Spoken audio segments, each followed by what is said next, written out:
Bro, like people talk about best boxing in MMA, dude. Peter's, I think he's up there. He might be the guy. Man, he is. Love this guy. Killer. A computer. Yeah. Cold-blooded computer. Can wrestle, can strike, can grapple. Great gas, and he's mentally tough as it gets. Yeah, he's so. You're not breaking that guy, bro. This boxing from Peter Yan is superb. That's it! He fights with a high pressure pace, and he's a guy that's found a tremendous amount of success in a short period of time. Oh, tagged him. He heard it bad. From Yan. The forever game, Uriah Faber still fighting. Oh, that's it. Allo's down. He's hurt, and that'll do it. Wow. Petr Yan is an undisputed world champion at 27. In every facet of martial arts, Petr Yan is a problem.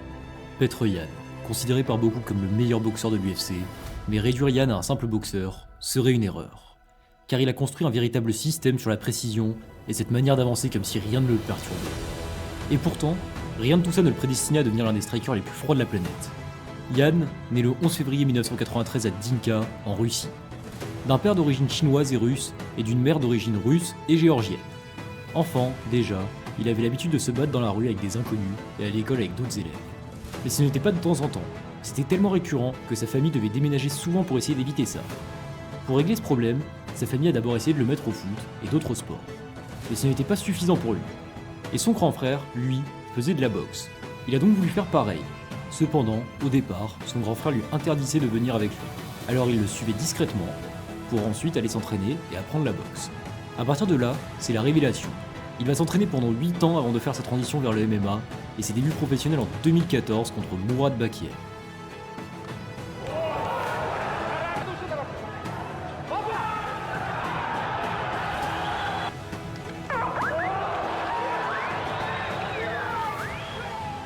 Victoire par KO, il remporte ses débuts professionnels et à partir de là, Yan va dérouler. Il remporte des ceintures en Russie, s'impose dans les organisations régionales et surtout, il construit son identité.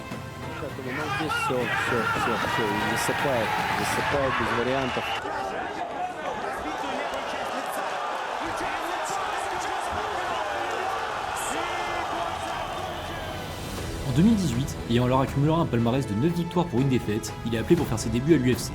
Le vrai début de notre histoire. Alors aujourd'hui, on va pas juste raconter son histoire, on va revivre tous ses combats, comprendre ses ajustements, sa progression, sa chute, puis sa reconquête. Et surtout, ce qui fait de lui l'un des meilleurs boxeurs du MMA moderne. Installez-vous bien, prenez des pop-corn, parce qu'aujourd'hui on décortique tous les combats de Petr Yan. Juste avant de commencer, petit rappel rapide, la plupart de mes vidéos sont démonétisées. Du coup si tu veux soutenir la chaîne, tu peux le faire en t'abonnant à la souscription à 1,99€.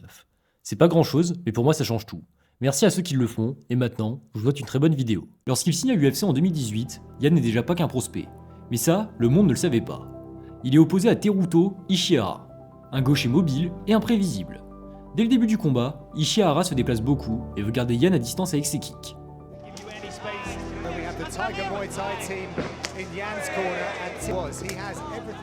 De son côté, Yan fait du Yan. Il avance, sans émotion, et collecte des informations jusqu'au moment où il trouve la faille.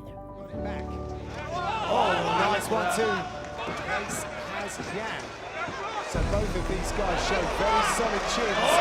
But he just gets dropped! For a guy that's not been knocked out before. That's it! In his debut, Peter Yan gets the TKO victory. Victoire par KO au premier round, des débuts à la UFC plus que réussis où il montre rapidement les prémices de son style, une pression contrôlée et une boxe anglaise clinique. Après cette magnifique performance, il revient seulement 3 mois plus tard contre Jin Soo Son, un combattant qui, vous allez voir, est dur au mal. Le combat démarre, Yan est tout de suite très agressif avec sa pression habituelle.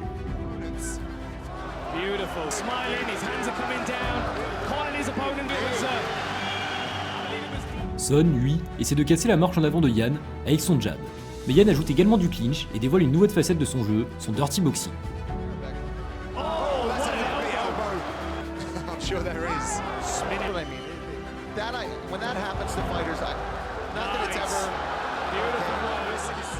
Second round, Yan accélère, tout de suite et touche fort.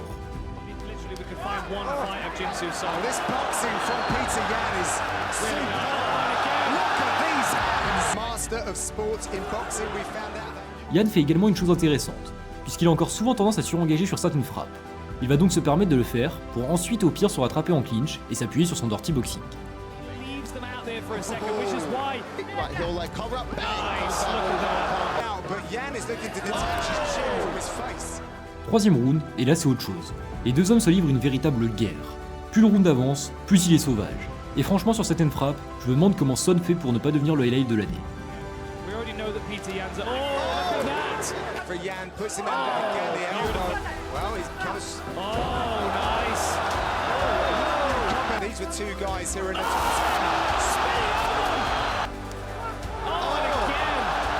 Still punching back, just not in the same volume. Victoire par décision unanime dans une guerre maîtrisée, où il montre de nouvelles choses intéressantes, notamment je trouve une boxe plus structurée qu'au premier combat, et un dirty boxing honnêtement terrifiant et très intéressant à analyser. Avec maintenant deux performances impressionnantes, l'UFC décide de le tester contre un top 15. Il est alors matché contre Douglas Silva de Andrade, un véritable monstre physique réputé pour frapper très fort. Dès le début, Yan commence sa pression et au fur et à mesure à dérouler sa boxe, ses kicks et même des balayages. Boxing trainer for kids. Only transition are so good. Running early, and so he's trying to mess up the. Caught that one, dumps him. Andrade ne touche presque pas et déclenche uniquement sur des coups uniques. Yan continue donc sa pression et mixe avec ses changements de garde pour perturber la lecture. Oh, nice uppercut there. He's adjusted. Oh, nice kick to the bottom. Oh, stay up right there. Oh, Beautiful stung him. Oh, like the Andrade. Oh, beautiful takedown. Au deuxième round, Andrade affiche déjà des signes de fatigue. Yan accentue donc la pression et l'emmène même au sol. and all of a sudden he switches back to conventional, throws a right straight. It's just a lot to read. And you see the way he spins and takes the angle Une fois au sol, il découpe le visage de son adversaire avec un ground and pound vicieux. underneath the left leg, and now he's getting beat. And pound by Yan here. Pretty. Oh, Andrade trapping his own arm. You're here and survive and advance to a third round. He is wearing it, but he survives. Son adversaire parvient à survivre jusqu'à la fin, mais trop de dégâts, le médecin arrête le combat. Victoire par Dr Stoppage, mais surtout une troisième masterclass, montrant des nouvelles facettes de son jeu et qui peut choisir la manière dont il veut dominer son adversaire. Malheureusement, pour les deux prochains combats, je n'ai pas trouvé de belles images. Mais Yan affronte d'abord John Dodson, un moment charnière. Dodson avait l'habitude de servir de test sérieux pour les futurs prétendants. Si tu battais Dodson, surtout à l'époque, ça montrait que tu pouvais tenir le rythme. Yan va gagner proprement et montrer qu'il peut gérer des vétérans dangereux. Puis, il affronte Jimmy Rivera. Là on monte d'un cran. Rivera, sorti d'une période où il était considéré comme un des bantams les plus solides. Le battre, c'était prouver qu'on était prêt pour le très haut niveau. Yan le touche plusieurs fois à la fin des rounds, ce qui fait basculer le combat. Et ça confirme son statut de futur prétendant. Avec ces deux victoires maintenant, il n'y a plus aucun doute, Petr Yan n'est plus un prospect. Alors pour la suite, ils vont lui donner un monument du MMA, Uriah Faber, pour un combat considéré comme un title eliminator. Le début du combat est assez lent, les deux se jaugent et aucun des deux ne déclenche vraiment. Jusqu'à la fin du round, où Yan va commencer à accélérer et toucher franchement. Heavy Faber. Oh, nice uppercut there. He hurt. Yan with another knee. On rentre au second round et Yan décide donc de vraiment commencer. Il resserre la garde, met la pression et va envoyer Faber au tapis à 2 reprises. Down the fence, limp knee by Yan. Well, most opponents as Yan crouches. Knocked down for Petr Yan. This Not even worried about Faber. strike from Yan. Assez étonnamment, Faber parvient à survivre et Yan nous offre encore un magnifique takedown à la fin du round. Yeah. Watch the backhand of Petr Yan though. That's the tell, right? It's the backhand. It's all. Round 3, Yan ne va pas perdre de temps et tout de suite mettre fin au combat. And Uriah has had some success. He definitely did hurt. Oh, that's it. For Yan. Petr Yan stops Uriah Faber in round 3. Victoire par KO. Encore une fois, un combat remporté sans la moindre difficulté, et encore une fois, ce qui est très intéressant à regarder, c'est son dirty boxing. Regardez sur le finish. Il se retrouve au clinch, et c'est tout d'abord un balayage, Faber défend bien, essaie de ressortir, mais Yan baisse parfaitement sa tête, garde le contact avec sa main, et déclenche un énorme high kick, tout simplement chirurgical. Le 11 juillet 2020, il est maintenant temps pour lui de combattre pour la ceinture laissée vacante par Henry Cejudo. Et en face, on ne va pas lui mettre n'importe qui. José Aldo, l'un des plus grands strikers de tous les temps, une véritable légende vivante. Le combat démarre, Aldo commence tout de suite à investir sur les low kicks, pendant que Yan veut toucher fort avec son anglaise en contre. Xbox One to get boxing superstars Anthony Joshua. Kyoto looking paid. Oh! I mean, you have to respect their skills, respect accordingly. À la fin du round, Yan contre une emmenée au sol et finit en ground and pound. Wrestling. Stables. Ooh! No, he is. He's hurt. He's hurt. Elbows hurt. Could be it. Deuxième round, Yan a l'air d'avoir déjà compris. Il va énormément profiter tout d'abord du hand fighting. soit pour baisser, soit pour accrocher légèrement la main d'Aldo lorsqu'il déclenche. Et il décide donc de passer la majeure partie du combat en gaucher pour aligner son bras arrière.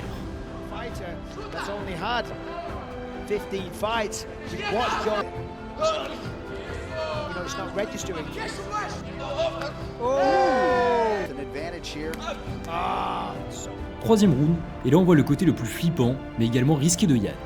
C'est un diesel. Ces deux premiers rounds sont une pression lente pour user l'adversaire, ainsi qu'une longue phase d'observation dans laquelle il prend soin de tout analyser. Sauf que maintenant, il n'y a plus de calcul. Il accélère, augmente le volume et fait un super travail corps-tête et finit le round en lui marchant dessus.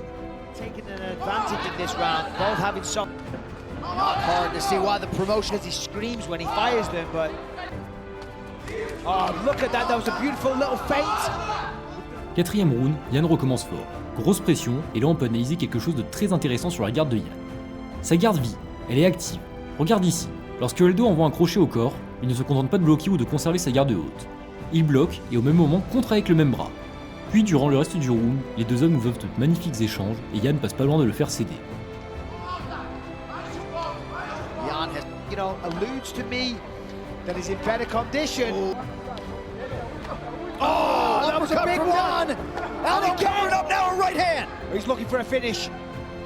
Got the leg, beautiful. Look at that. That was nice. Dernier round, Yan ne veut pas laisser la décision au juge et va directement finir José Aldo. Oh!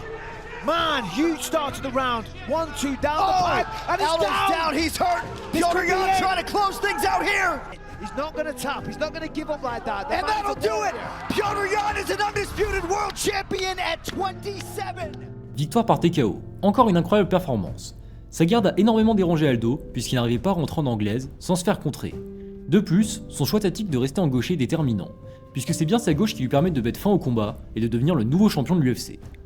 A partir de là, tout le monde le voit déjà devenir un grand champion, très dominant, et les experts se demandent qui peut vraiment le battre, mais comme souvent, tout ne va pas se passer comme prévu. Sa première défense de titre était initialement prévue pour le 12 décembre 2020, mais Yan est malheureusement obligé de se retirer du combat, et avec la pandémie qui arrive à cette époque-là, il va falloir attendre 9 mois pour revoir Yan dans l'octogone contre Aljamain Sterling. Sur le papier, c'est un lutteur-grappleur, donc un style qui peut être relou pour un striker. Mais sur le papier, Yan est donné favori, et dans l'idée, tout devrait bien se passer. Début du combat, et directement Sterling adopte une stratégie qui peut être intéressante contre un profil comme Yan. Imposer un énorme rythme dès le début, avec un volume complètement désordonné, et franchement, ça marche plutôt bien.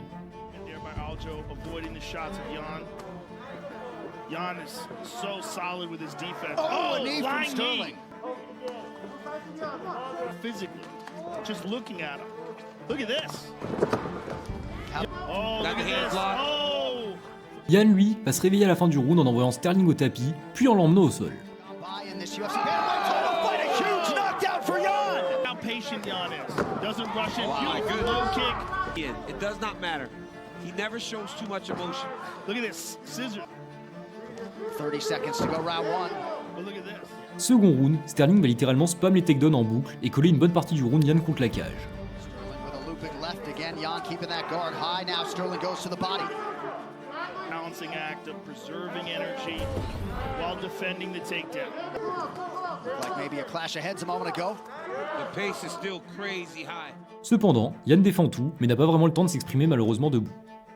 Uppercut and a right hand for Yan. Aljo's just not giving him any space. Look at that knee. Just pressure, man. Pressure. Great bounce back round by Aljamain, no? Troisième round, là le diesel s'active. Et Sterling, qui avait voulu commencer très fort, ne va plus réussir à suivre le rythme. Look at that check by Yan. Constant pressure. Look at this. Sterling unofficially 1 for 10 now on his takedown attempts. Big. Oh, look at that. Oh my goodness. Look how beautiful that is. Durant tout le round, il va délivrer une vraie performance défendant tous les takedowns de Sterling et lui fait payer debout. He's getting sloppy in the way he moves. Again. Look at that. Same take. Late takedown attempt for Yan.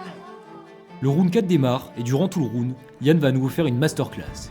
Il défend tout et Sterling n'a plus du tout de réussite. Oh my goodness. Just slightly lift the. Oh, not giving Aldo the same look all the time. Right. À ce moment du combat, on se dit que ça va être une victoire facile pour Yan, voire même qu'il peut le finir dans le 5e round, jusqu'au moment qui va tout changer. Look at him just pressing on the head here, though. That's illegal. His knee was down. Yan envoie un énorme genou illégal alors que Sterling avait 3 points d'appui au sol. Et Sterling, dans ce que beaucoup considèrent comme une performance digne de Hollywood, ne reprendra jamais le combat. Défaite par disqualification pour Yan. Un combat extrêmement frustrant, car Yan avait tout fait. Défense de takedown, gestion du rythme, domination sur toutes les phases, il était en train de faire une nouvelle masterclass. Et surtout, le game plan choisi par Sterling était très mauvais, parce qu'il a voulu commencer très fort, mais résultat il prend un down au round 1, prend sans doute le 2, et derrière à partir du 3, il ne tenait plus son propre rythme. Défaite frustrante, mais dans l'idée, pas si grave, car aux yeux des fans, il est toujours champion. Et naturellement, le rematch est organisé pour le 30 octobre 2021. Mais à 3 semaines du combat, Sterling se retire, et l'UFC met donc en place une ceinture intérimaire, et Cory Sandhagen saute sur l'occasion. Le combat démarre, Yan met tout de suite en place sa pression habituelle et commence à télécharger les informations.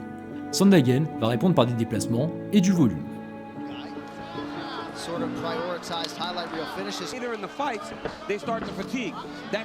Sandhagen va mixer corps, tête et lutte. Yan, lui, va commencer à mettre en place un travail en ligne basse pour saper la mobilité de Sandhagen.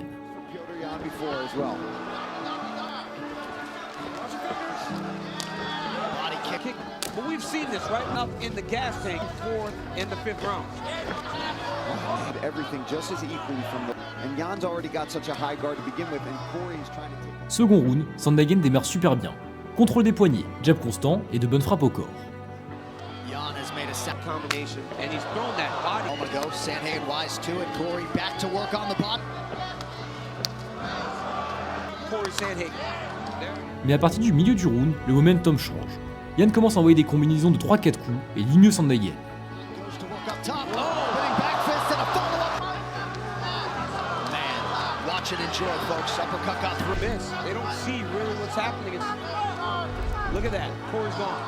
Troisième round, on commence à avoir l'habitude.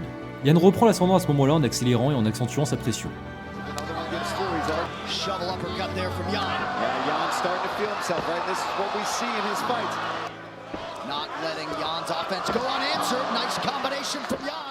Il va même finir par envoyer Sandhagen au tapis sur un enchaînement complètement fou.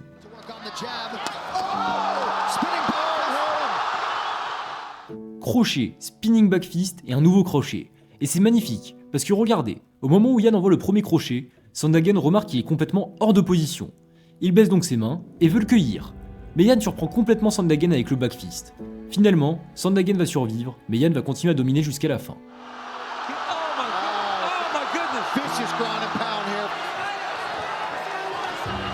Drags Sandhagen to the mat, trying to get to his back here with the left. There it is. Les 2 derniers rounds sont des formalités pour Yan. Il continue sa stratégie et contrôle quasi la totalité des échanges. That nice stepping right elbow was very nice. As he steps in, he starts throwing his elbow. Good head move by Sandhagen. Right there. Victoire par décision unanime pour Petr Yan. Une performance dominante qu'il remporte grâce à sa pression constante, ses combinaisons en ligne, ainsi que sa puissance et une densité physique supérieure à celle de Sandhagen. Le rematch avec Sterling est alors inévitable. Il est donc organisé pour le 9 avril 2022. Et cette fois, le contexte est complètement différent. Sterling s'en une énorme opération du coup, et Yan arrive super confiant après sa performance contre Sandhagen. Tout le monde pense que ce combat va aller uniquement dans un sens, mais le combat ne va pas du tout ressembler à leur premier affrontement. Dès le début, Sterling arrive avec une approche beaucoup plus calme. Il se contente de se déplacer et envoyer quelques middle. Yeah, it's a wild crowd. And it didn't pay dividends. And he slowly starts to make you wilt. Yan, lui, de son côté, semble commencer sur le même rythme que le premier combat et met la pression. Right now, the way the aggression effectively. Second round, et c'est ici que le cauchemar va commencer. Sterling va réussir son premier takedown, prendre le dos et rester dans cette position en mixant avec du ground and pound à certains moments, et cela durant tout le round.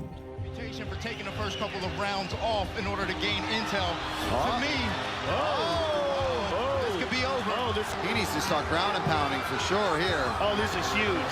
This is absolutely huge. Aljamain Sterling is going off. Troisième round, l'enfer continue. Sterling retourne au takedown et va à nouveau prendre le dos jusqu'à la fin du round. Got the double! Big takedown for Sterling. Oh my goodness. Oh my goodness.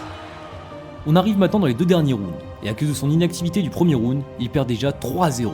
Il n'a plus qu'une option, finir le combat. Yan va donc bien réagir dans le 4e. défendre les tentatives de takedown et va même renverser la position puis va contrôler jusqu'à la fin du round. Not yet. No, Not he's yet. too He's high. high. He was thinking about it. You Yeah, saw that. yeah. He's going to end up on his back. Triangle. Cinquième round, Sterling essaie directement d'aller au takedown et reprendre le dos. Nice connection by Sterling. Oh, he got that one. Yeah, because he controlled the fight from there. Jan's free. Yan, cette fois, parvient à sortir, puis va défendre toutes les tentatives de takedown, imposer son striking, et même se retrouver dans le dos à la fin du round. Easy pace. Oh, beautiful knee. Oh, he shucked him off nice there. He drags him down again. Very impressive way to close out this fifth Yeah. by Piotr. Look at this. He's got the back now. Malgré ça, à la décision, ce n'est pas suffisant. Défaite par décision unanime. Cependant, il faut donner le crédit à Sterling qui avait fait tous les bons ajustements avec une meilleure gestion du rythme et de son énergie, des transitions plus fluides, entre lutte et striking, et une amélioration défensive pour limiter la puissance de Yan. Et surtout, une stratégie construite pour exploiter la plus grande faille de Yan, c'est-à-dire sa lenteur à démarrer. Peu importe, le combat était fini et le résultat est scellé. Tout ce qu'il pouvait faire maintenant, c'est rebondir. Et pour cela, l'UFC lui donne un combat inattendu contre le chouchou de l'organisation, Sean O'Malley. Pour beaucoup, ce combat est un mismatch, mais pourtant, le scénario va une nouvelle fois être bien différent. Le combat démarre, et tout de suite on voit la différence de style. Yan va imposer sa pression, et O'Malley ses déplacements et son jab.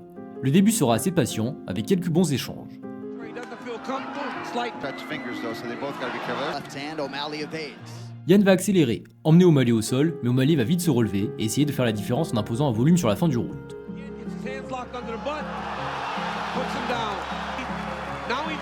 Approach. Very active. Body kick from Yan, a shot from O'Malley late in the round. Nice takedown by the Sugar Shoe. Le second round démarre d'une manière assez folle. Je voulais juste regarder ça.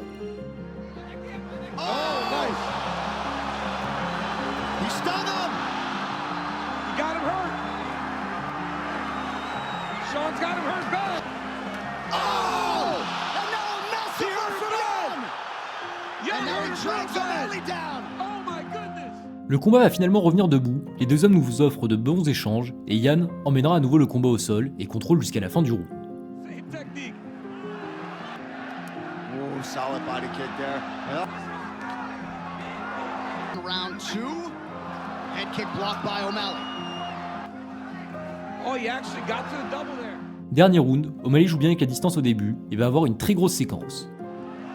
flexibility help there. Nice knee up the middle there from O'Malley. Left hand, he split him open. Yan has been opened up. That's a back there it cut, is. Paulie. Oh, Oh, another just knee missed. for O'Malley. In the hands against Yan. Oh, he got stunned. Huge head kick. Yan shoots. Yan va finalement retourner en lutte, emmener O'Malley au sol, mais O'Malley se relève et va finir très fort le combat. Selling in the clinch under 90 seconds to go. Oh my goodness. Oh! Big Again. left from Yan, Shots on Sean O'Malley. who is showing off a hell of a chin. Oh, that's big. Victoire par split décision pour Sean O'Malley.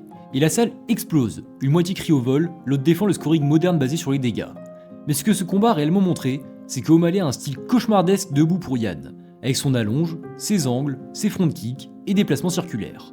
Néanmoins, Yan a très bien mixé sa lutte, mais seulement avec du contrôle et un manque de dégâts au sol. Et surtout, une nouvelle fois le démarrage lent de Yan lui joue des tours. On est maintenant à 2 défaites consécutives. C'est très dur à encaisser pour notre protagoniste, qui a l'impression de s'être fait voler 2 fois par les juges. Donc Yan allait remonter dans la cage une nouvelle fois pour une chance de rédemption. Mais l'UFC ne lui fait aucun cadeau et lui donne Merab Dvalishvili, la machine inarrêtable avec 8 victoires d'affilée à ce moment-là. Et ce soir-là, Yan va vivre la pire nuit de sa carrière. Dvalishvili va lui imposer une domination sans précédent avec un rythme complètement inhumain. Pour vous rendre compte de l'ampleur du truc, je mets seulement un quart des takedowns de Merab.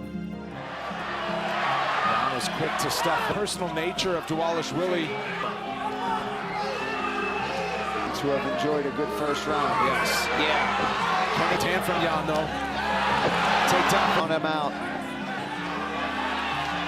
Take down number 4. Out stance. Said he grabs it. 5 of 150. We're halfway through the fight. He's got 7,000 feet elevation. There's no problem. Jeez. 2 weeks from tonight in San Antonio, he hasn't fought either of those guys. Au total, Merab a tenté 49 takedowns. Et je me suis dit, plutôt que juste vous dire round 1, Merab contrôle, round 2, Merab domine, round 3, Merab retourne au takedown, on va comprendre pourquoi ce style est un enfer total pour quelqu'un comme Yan. On l'a vu depuis le début, Yan a une garde haute, très haute, qui lui permet de tout voir venir en anglaise. Sauf que face à Merab, ça devient un problème monumental. Parce que le setup préféré du géorgien, c'est overhand, entrer en lutte et il utilise toujours son striking pour venir t'accrocher. Sauf que contre quelqu'un comme Yan, qu'est-ce qui se passe? L'overhand fait que la garde de Yan se lève et maintenant, la ligne de hanche est complètement ouverte. Ce qui donne des ouvertures pour aller au takedown à l'infini. Évidemment, c'est pas si simple que ça.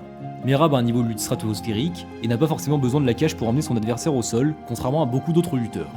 En tous les cas, défaite par décision unanime 50-45.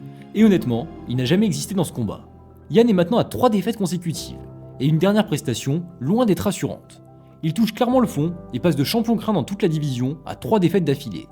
Yan doit donc absolument se relancer, et son prochain adversaire c'est Song Yadong, un jeune affamé.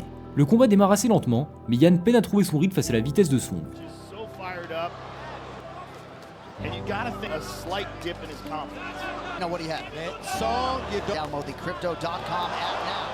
Round 2, Yan trouve son rythme, augmente le volume et mixe des frappes au corps et à la tête.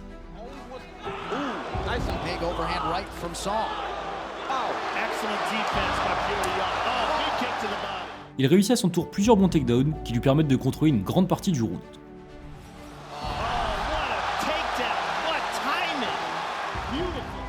Round 3, ça part en guerre. Les deux hommes refusent de reculer, mais Yan conserve un léger avantage et semble avoir plus d'énergie.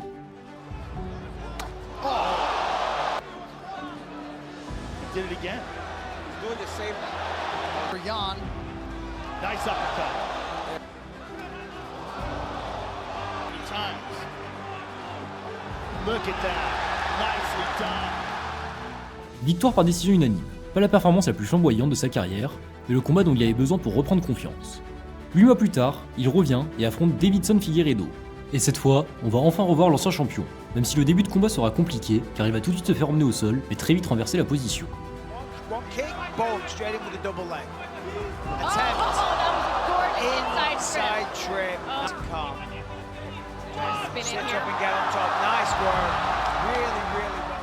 Round 2, Yan intensifie sa pression, varie très bien, hante tête et corps, tout en défendant toutes les tentatives de takedown de son adversaire.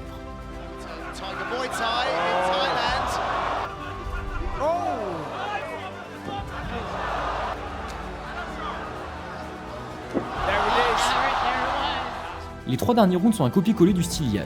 Il garde un bon volume, choisit ses timings et défend bien toutes les tentatives de mise au sol.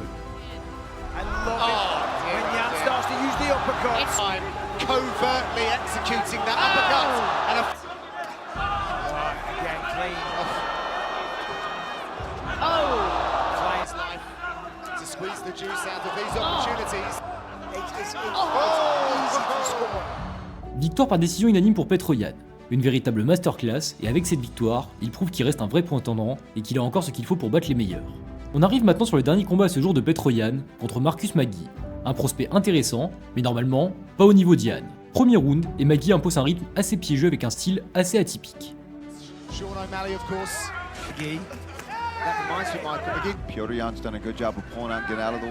Yan ne panique pas, il reste fidèle à lui-même et place les frappes les plus propres du combat. And this should give him immediate and the fans and you say, yeah, I'm going to win this. The reality really belong. Well, so far, he's showing. Second round, Yan accélère, impose son striking avec ses combinaisons corps-tête. What's the angle I'm gonna... Oh my goodness! Clean! Oh, he's split up.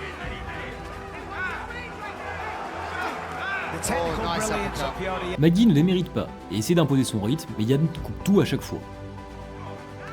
Oh, what a up high. So even when he's hitting some of these big shots, he's in great position. Is that guy? You know what I'm saying? Like... Dernier round, et ça ressemble clairement à une démonstration technique de Yan. Je voulais juste profiter de ça une dernière fois. Oh, nice. Beautiful combination. Oh, there's that cheeky trick that he does so well, straight onto the Kimura. Victoire par décision unanime pour Petr Yan. Il faut donner du crédit à Maggi, car il a été actif, imprévisible et courageux. Mais Yan était tout simplement meilleur. Et cette victoire confirme quelque chose, Petr Yan est de retour. Et ce retour lui a permis de décrocher sa revanche pour le titre contre l'homme qui lui avait fait vivre un véritable enfer, Merab-Dvalishvili. Mais s'il y a bien une chose que nous a montré Petr Yan, c'est qu'il ne faut jamais l'enterrer, et il peut revenir des pires situations. Dvalishvili versus Yan 2, c'est peut-être pas le combat que tout le monde attendait, mais pour lui, il représente énormément. Car si Yan parvient à réussir l'impossible et vaincre la machine géorgienne, alors il ne récupérera pas juste sa ceinture, mais sa propre histoire. Parce qu'au final, Yan nous a appris un truc simple. Les champions peuvent tomber, mais les plus grands se relèvent. Et cette fois, Yan compte bien reprendre ce qui lui appartient.